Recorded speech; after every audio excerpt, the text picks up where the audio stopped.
Hello, you are listening to an episode of Trade Talks, a podcast about the economics of trade policy. I'm Samaya Keynes, the US Economics and Trade Editor for The Economist. And I'm Chad Bown, a senior fellow with the Peterson Institute for International Economics. This week, we are going to talk about the US-Mexico-Canada Agreement, or USMCA. It's fun to sign the USMCA. It's fun to sign the USMCA. Hopefully that introduction, sung by my new DC choir, clears up any questions about pronunciation. First question is how we got here, and I think it's worth remembering the journey that we've all been on. So point one is that the Trump administration has been making all kinds of threats in terms of what it would do if there was no new agreement reached. The first one was it was threatening to withdraw.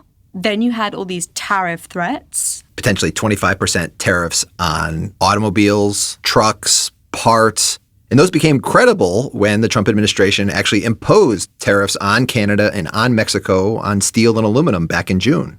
In the process of negotiation, the Trump administration arrived at the table and made a lot of demands in the negotiation that were fairly outlandish. So as part of our homework assignment for preparing for this episode, I thought it was useful to actually go back to the document that they published last July of 2017, laying out their demands. And when you look at this, they had things like, we want to use this trade agreement to address the bilateral trade deficit that we have with Mexico and maybe even with Canada. We want to introduce the right to impose anti-dumping on seasonal products. So that's them demanding new rights to impose tariffs within a free trade agreement.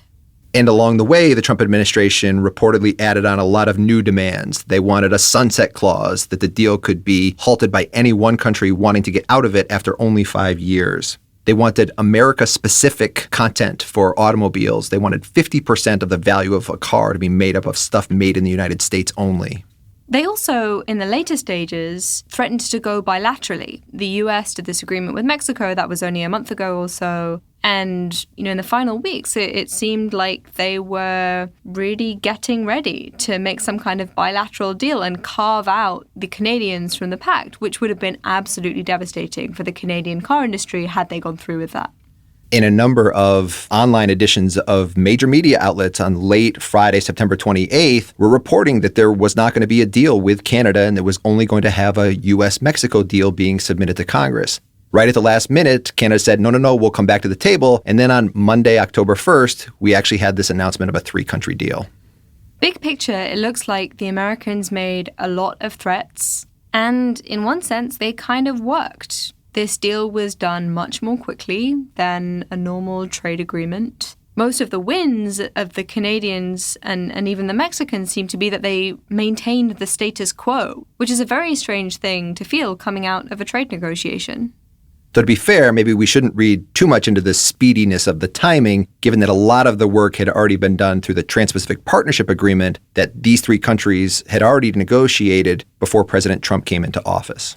That's how we got here. So now we've had a few days to look at this deal. Trade deals are about two things. They're about market access and they're about rules. And this trade deal is almost entirely about new rules. There's very, very little extra market access that either side has granted to the other. And again, that's largely because these three countries had a free trade agreement between them already. Most all tariffs were already cut to zero. There's a few products on the goods side where there were quantitative restrictions that can be opened up a little bit more. There are some new things on services and new areas of the economy that weren't in the original NAFTA deal. But basically, a lot of the tariff cutting had already been done.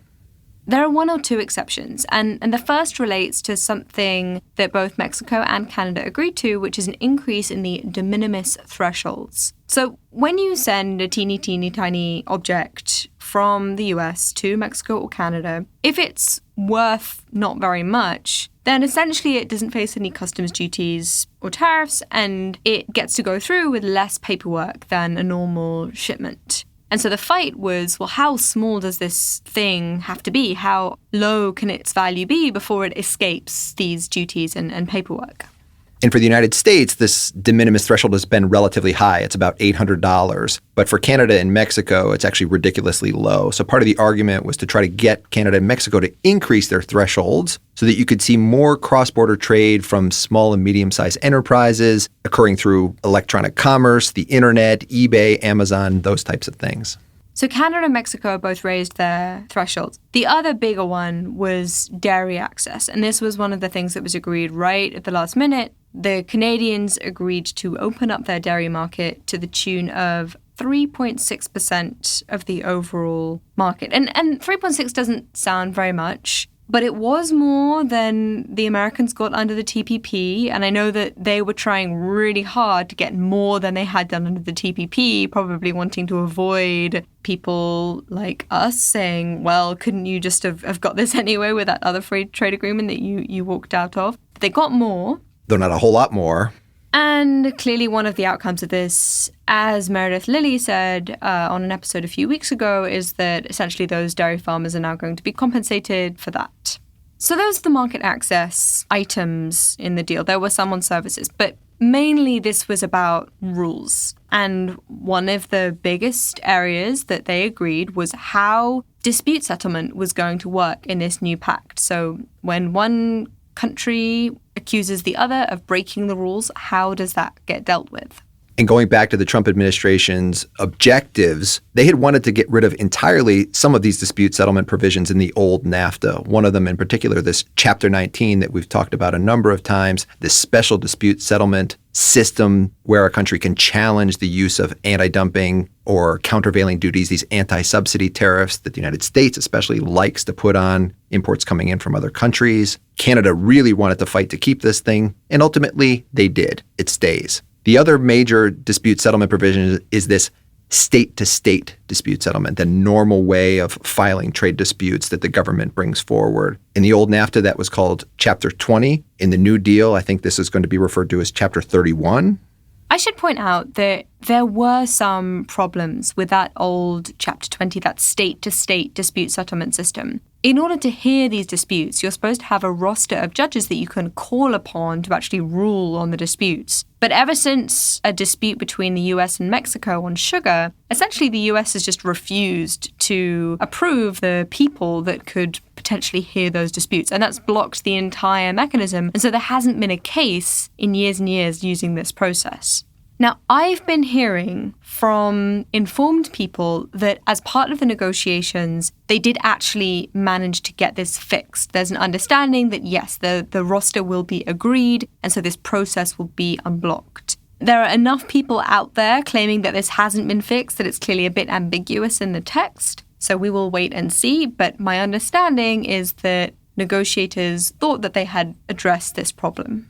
There's a third system of dispute settlement, which is something called investor-state dispute settlement, or ISDS. This is where essentially investors use the NAFTA to sue foreign governments. And this is the really, really controversial one because it gets to the heart of fears on the left about companies undermining sovereignty, making governments worry about doing policy changes that would be in their own citizens' best interests because they're worried about being sued. And on the other side, Ambassador Lighthizer has argued that this Chapter 11 under the NAFTA, the ISDS, was actually the U.S. government providing insurance for American investors to go create jobs in Mexico or in Canada and not in the United States. And so he was not a big fan of this thing either. And the idea was that the legal certainty that this mechanism gave them made them more comfortable about investing overseas. In the USMCA, ISDS survives in limited form. Between the US and Mexico, it's still there for certain sectors, the ones that wanted it the most. Between the US and Canada, it's going to be phased out after 3 years.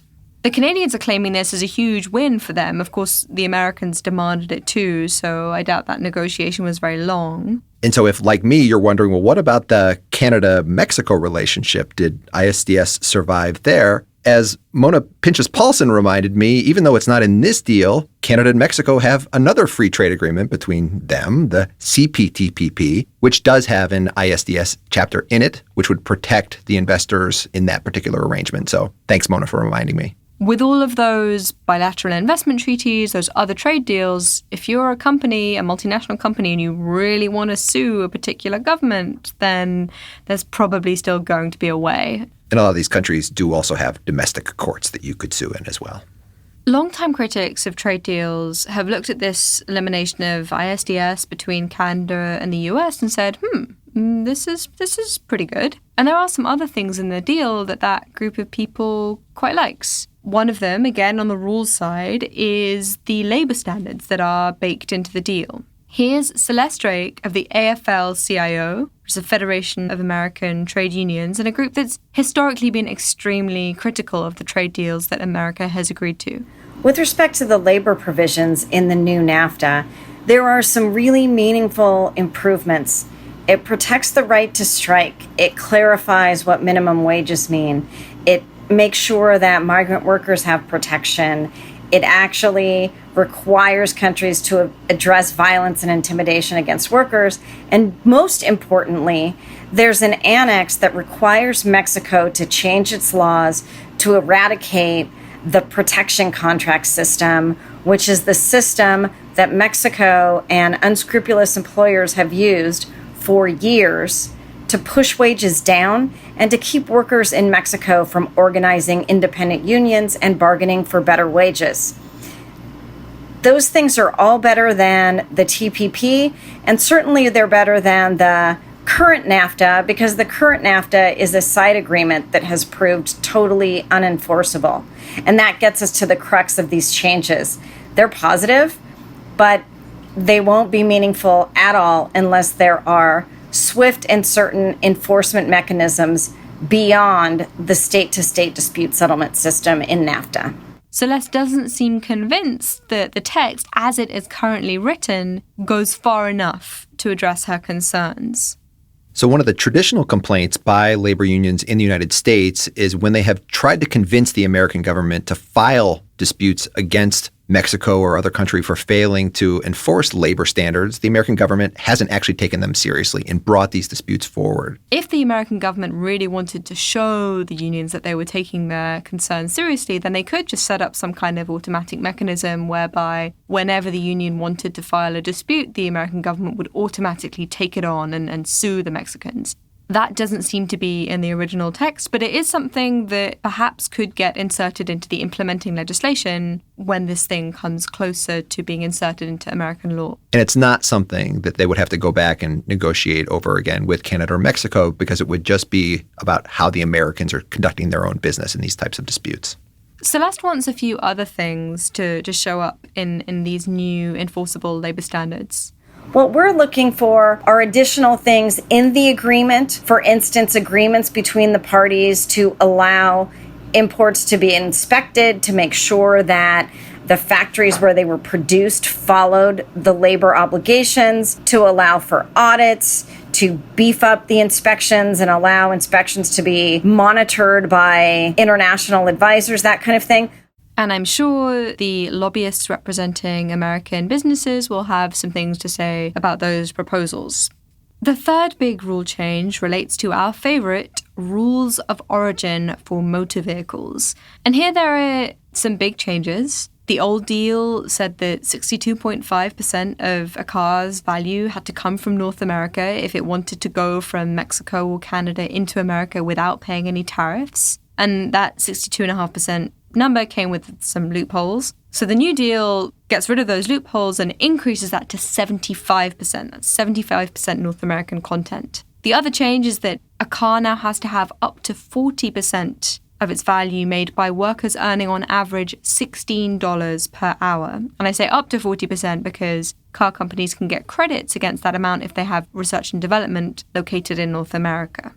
And there's a lot more complicated elements to this as well, depending on the types of parts. So transmissions, drive chains, 70% of the steel or aluminum you use in a car has to be from North America. There's just a lot of real regulatory details that have to be satisfied if you want to have your car come in mainly from Canada or Mexico into the United States and continue to have access to this zero tariff. That's a lot of cars. So I think together Mexico and Canada supply roughly a quarter of American car purchases. Now, the biggest question here is obviously what these new rules will do to the number of American jobs in car manufacturing. And it's kind of ambiguous when you treat these rule changes on their own. On the one hand, these rules clearly incentivize car companies to locate in high-wage jurisdictions. They may even be so complicated that they may encourage car companies to locate their manufacturing in America so they don't have to deal with the hassle of all these new rules. But that should increase American car manufacturing employment.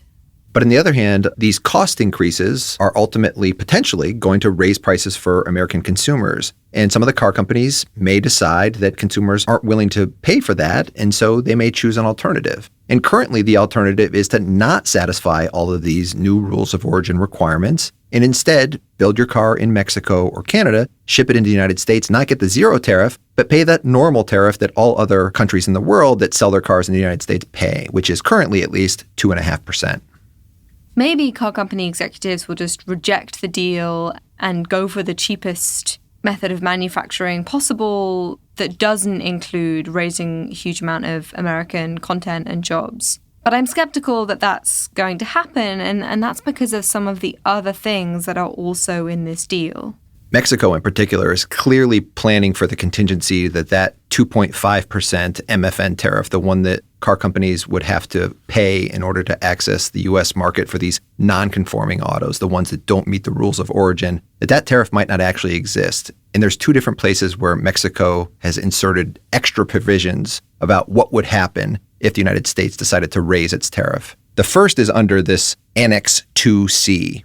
And there, Mexico has protected itself by getting the United States to agree that if the U.S. raises its normal MFN tariff, so suppose it goes to the WTO and raises it to 10% or 25%, Mexico could still export cars to the United States under the old 2.5%, provided they satisfy at least the old rules of origin under the original NAFTA agreement, up to a certain limit. And the limit currently, or at least in the text, is 1.6 million units. And this protects against the Trump administration's concern that some of the automakers that are locating in Mexico just might start sourcing all sorts of their parts from China at really low prices, really low costs, and completely evade the rules of origin. That wouldn't even be satisfying the old NAFTA's rules. So that's the first provision of this new text to deal with this special contingency. And the second provision goes to this issue of the national security tariffs, these Section 232 tariffs that President Trump has threatened to impose on cars, on Canada, Mexico, Europe, Japan. And in a second place in this deal where this same exact issue comes up is if the Trump administration were to choose to raise its tariff, not through the normal MFN, just raising the tariff, but by applying special tariffs under this national security law, this investigation that they have ongoing at the moment, the Section 232 case, the same sort of incentives could arise. And those letters act as a reminder to executives and international car companies who might have a choice between locating production in, say, Japan or the US, that these threats are still out there for Japan, the European Union, and you shouldn't feel too comfortable that those tariffs won't be applied. So altogether, I suspect that the threats combined with the deal will increase the incentive to locate production in America. There's a separate point about how much production leads to extra jobs given the number of robots in these factories. But, we'll find out about that. And as an additional point, just formalizing this Section 232 process into these side letters. And there's a separate process for any future 232 actions that might be taken on other goods as well, how Canada and Mexico can have a special time period to have negotiations with the U.S. administration over this. To clarify, those side agreements essentially say if you were to impose tariffs in the name of national security, Canada and Mexico would have 60 days to negotiate some kind of carve-out. It's kind of a pre-deal with your hostage taker to say, if you take me hostage, then these are the terms I want. But if you're a business trying to make plans, then that's a fairly alarming thing to see in your trade agreement. And back in the steel and aluminum Section 232 investigations, Canada and Mexico were given more than 60 days to try to negotiate some sort of outcome with the Trump administration and couldn't manage to do so before the tariffs ended up getting imposed on them. And it's worth noting that with this USMCA, the tariffs on steel and aluminium are still in place. There are some other super interesting precedents that this trade deal sets. One that I noticed is text that seems to warn members of this new pact away from negotiating and agreeing trade deals with non-market economies. I can't think which kind of economy that might be. So there is this new Article 3210, which is what we're talking about here. It's got a couple of interesting pieces to it. So the first is that for countries that are starting to negotiate a new free trade agreement with, let's say, China, a non-market economy, you have to tell the other countries 3 months prior to the beginning of those negotiations that you're about to do so. And then another interesting point is if you actually reach a free trade agreement with, let's say, China, just to take an example, all of the other countries could choose to terminate this USMCA, provided they just give 6 months' notice. That isn't very different from the existing termination procedures. As the Canadian leadership has pointed out, if you're unhappy with the pact, then you can withdraw with 6 months' notice anytime you want. It doesn't necessarily need to relate to this negotiation with China. This does seem to be part of a Trump administration strategy of maybe saying, hey, world, when it comes to China, you're either for us or against us. Part of the discussion now that seems to be taking place, at least in Canada and Mexico, if this is really a Trump administration initiative, is are these countries giving up sovereignty, their ability to kind of go out and negotiate a free trade agreement with China if they were to want to? Now they maybe can't because President Trump has said there's going to be consequences. I suspect that the more significant effect it will have is on the signal that the Chinese get about the ways that this trade war is going to be waged. Americans really didn't want the Canadians to sign a trade agreement with China, then this clause wouldn't be the thing that would make that happen or not. So we do have a number of new elements of this trade agreement establishing precedents that are likely to reduce trade. So we've got the more restrictive rules of origin for automobiles that don't sign a free trade agreement with China, and another one which is in the dairy sector. And there's new rules requiring Canada to actually implement export taxes, restrain their exports if certain conditions are going to be met. And I just want to thank Jeff Schott for first pointing this out to me. We should say at this point that as written in the current deal, the numbers are fairly small. This relates to skimmed milk powder, a very narrow range of products, and it also is in the context of a very, very protected sector in the Canadian economy, which is dairy. The way someone described it to me is it was a kind of belt and suspenders approach. So on the one hand, you have, quite separate to these export taxes, restrictions on the prices that certain products can be sold at. And the US dairy industry was concerned that in response to those prices, there was going to be a surge in exports of these things onto the global market. And so the export taxes are designed to act as some kind of safety valve to provide assurances to the American dairy sector that no, don't worry, that won't happen. But fundamentally what it's doing is it's restricting competition in third markets. It's not just focused on the bilateral dairy relationship between the US and Canada. The way that this thing is quite extraordinary is that it says Canada will have to restrict its exports to other countries as part of this deal, of these very, very narrow products. And the interesting precedent here is there's just very few international commitments that countries have taken on with respect to their export taxes. So for the United States, this isn't an issue. Under the U.S. Constitution, export taxes are completely illegal, so the United States just doesn't use export taxes. But other countries, very few of them have taken on any commitments at all. The exception is China. China, when it came into the WTO, the existing WTO members were worried that China was actually going to impose export taxes on raw materials, rare earths. There's actually been a lot of WTO disputes about these things, and they wanted to make sure that China didn't impose those export taxes. They wanted to be able to import these types of products from China for their manufacturing sectors. Well, here we have a precedent going in the other direction. It's not as if the Americans are worried about the Canadians actually restraining their exports. They actually want the Canadians to impose these export taxes and stop exporting as much to third markets. To my knowledge, I just haven't seen these types of provisions in trade agreements before. But back to the belt and suspenders issue, what seems to be happening here is there's a failure to attack the problem at its source, right? The fact that you have this really protectionist underlying scheme in Canada for dairy, you're creating all of these other ways of confronting that are likely to introduce lots of other distortions.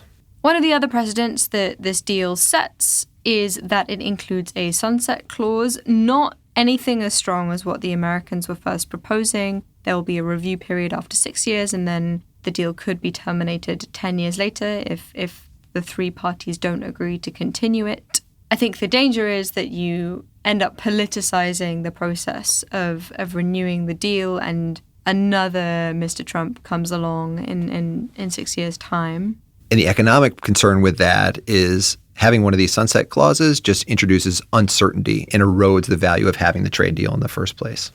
There's one final precedent that I would like to mention, and huge thanks to Brad Setzer for taking me through this earlier in the week. So this deal actually goes further than any before it in terms of laying out new obligations that countries have to be transparent about the way that their central banks are intervening in the currency markets. So there are new requirements for them to promptly notify when they have done interventions, and that's actually enforceable. There are a lot of other commitments that are not enforceable, and they're essentially obligations that countries have signed up to under the IMF. But I think overall the view is that this is a positive step, perhaps not the gold standard or as far as some people would like in terms of putting enforceable currency manipulation rules into a trade deal, but certainly more than anything that's happened before. And while Canada and Mexico certainly aren't being currency manipulators, this is clearly one of these areas that's setting precedent for probably future trade deals that the United States might sign with other countries where this is a bigger concern. Finally, what's next? This deal is going to be signed by the three leaders towards the end of November, and then it needs to be ratified. So the American and Mexican Congresses both need to approve it, and the Canadian Parliament needs to approve it. I think in Mexico and Canada, the sense is that they just want this to be over with. So listeners, correct me if I'm wrong, but I just don't get the sense that this is going to be a hugely problematic process in Mexico and Canada. In America, there's a super interesting question about when they try to get this through. So under Trade Promotion Authority legislation, which is that the vehicle the Trump administration is going to be using to get this deal passed, normal process would suggest that essentially Congress would wait for a report to be published by the USITC. This is the report that would set out the economic impact of the deal. We mentioned this a few episodes ago. They would try to analyze the impact, and that would give Congress the information that they would need to decide yay or nay.